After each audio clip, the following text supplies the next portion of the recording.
Hi Beavers! Hope everybody's doing okay. So here we are, another week, and what have I been thinking about this week? Well, hands and different things, different handprints and artwork that we can do. So what I've been doing, I painted my hands all different colours. Now it doesn't matter if you haven't got any colour paints or anything, you can always just go and dirty your hands or something in the garden. But I had to do mine earlier so I can show you. And can you see my handprints I put on here? So I painted my hands and I put them on here. I'm sure you've all done it before. And then I let them dry. I also did some thumbprints and some fingerprints. So I did them in all kinds of different colours. And I just left them all to dry on a piece of paper. You don't have to do that. You can just put your colours straight onto your pieces of paper. But I thought we'd have a go at making some different animals with them. So I'm just going to give you a few ideas. But of course, it'll be great to see some ideas of your own. So just to start with, I have been cutting mine out so it's easier. So here I have my handprint. And this one happens to be in green. And hopefully you should be able to see it on my piece of paper here in front. So it's a little bit tricky because I'm trying to balance it as well so that you can see. So I've just put it with my handprint facing down on the card. The next thing I'm going to do, I cut out some of the fingerprints and I'm going to put one fingerprint there. Now obviously if you were doing this you could just put your thumbprints on, or if you want to do it like me that's fine, but then you can use some glue and stick them on as well. And I've put another fingerprint there. Can you tell what it is yet? Okay. Only people of a certain age will understand that joke. Then, here, I've got two tusks. That might have given you an idea. I'm going to put one tusk there and another tusk here. Now, again, you can draw these on with a black felt tip or something. I'm just putting them on so that I can change and show you different ideas. And a tiny little squidgy tail at the back there. And then, just to finish it off, I'm going to pop an eye there. Oh, there you go. And hopefully you can see that I've done an elephant there with a very long trunk. So that's one idea you can do. So there's a green elephant. No yellow on him. He's not a First Wigton. Okay, so that's one idea. Next one, I thought I'll try yellow. Love yellow, my favourite colour, along with the green. What can I do with a yellow handprint? So again, I cut it out. There's my handprint, but you can just put yours straight on the paper. And let's see if you can tell what this one's going to be. Now again, you can draw this, but I'm just using bits of card to make it easier. So there's something there. Oh, here's one orange thing. Two orange things. Is he looking a little bit like a, well, hopefully, a bird? And just to finish it off, I'm going to pop a googly eye on my bird. Eyes a bit high there. That's it. So there's a bird that I've done. Again, you could stick these on or you can just put it straight on the paper. I'm just doing this to give you some ideas, because sometimes it's nice just to mess around. Now this one uses two handprints and I did black for this one. So there's my two black handprints. Hopefully you can see them okay there. Yeah, my two black handprints. Now this one is a little bit funny.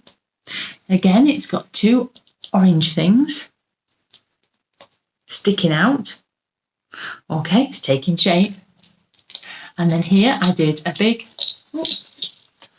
black circle. I'm going to pop in the centre there. And then here's another clue, the beak. And the beak is open because it's kind of going, ah! And I've got some big yellow googly eyes.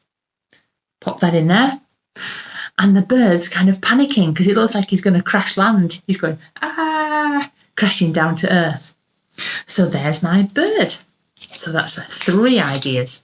So just a few more ideas to give you a clue, because it's really good fun doing things like this. Excuse me while I reach over here.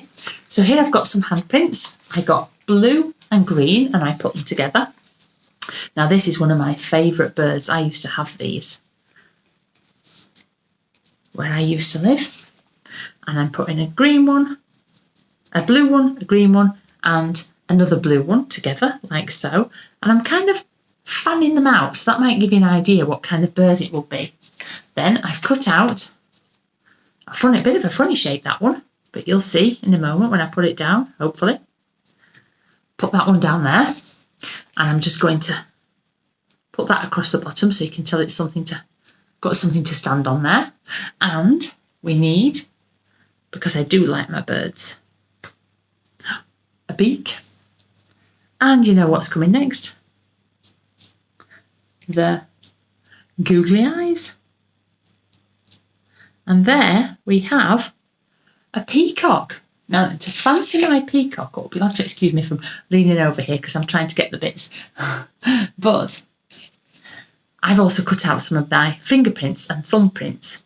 So what I thought it was quite nice to do was maybe to add a couple of my fingerprints and thumbprints just to the centre, just to make it a little bit fancier. And there you have a picture of a peacock. Lovely colours. My peacock was called Charles because they're very posh peacocks. And his wife was called Camilla. And yes, they did have babies. Now then, this next one, hopefully I haven't lost most of it. Right. Here it is. Next idea, I've got another yellow handprint. I'm going to pop this one facing down like so. And then I've got a few yellow thumbprints. I'm going to take these. I might have to move that down a little bit. You'll have to excuse me because it's quite hard doing it upside down. And then I thought I'd put a black one up for a change. And then another yellow one. And then here, I'm going to have, a yellow one at the top. This creature has got a very long neck. Wonder what it could be. And that one makes kind of an ear and a face. So because we've got a face, we need to have a smiley face. And this creature sometimes does have dots on it. So again, I've used some black fingerprints and thumbprints just to put some dots on. And then to finish it off, another googly eye. And there you have, hopefully you can see that, keep smiling, my giraffe with his very long neck and quite a sticky bottom there and a long tail. Right, last one now, guys. I can't wait to see what animals you guys can produce because I think you'll be way better than me. So this time I've gone for red handprints. Red handprints. So what am I going to do with my red handprints? I'm going to put two red handprints together. I'm going to stick them up quite a little bit like so. Okay. Now then, this creature, I'm going to put the eyes on first. Lives in the sea. And one of them is quite famous because he's got a friend called SpongeBob. And he is called Mr. Krabs. That's right, we're doing a crab. So crabs have got big pincers on one of their claws. So here we're going to do a big pincer. There we go. And pop that one on there. So that's my crab with the pincers on the end of his hand. Move that up a bit. And just to finish him off, I'm going to give my crab a nice smiley face. So there you have it, guys. I've given you some ideas there of different types of pictures that you can do with your handprints. And yeah, you just have a go at it. But don't forget, you might need help and you'll certainly have to ask an adult if it's okay to get the paints out before you start painting your handprints. And the most important thing is that you have to make sure you've got old clothes on and that you really, really, really wash your hands, okay? You should be washing your hands a lot more anyway, but make sure you wash them especially well after you've been doing some handprint art. Okay, you might even want to try some with your feet as well, but I'll leave that for another time. Okay then, beavers, well, have fun with that. Can't wait to see your photos, and stay safe, and we shall see you soon. If you're going on holiday or you're having a nice summer break, we'll see you when you get back. Bye.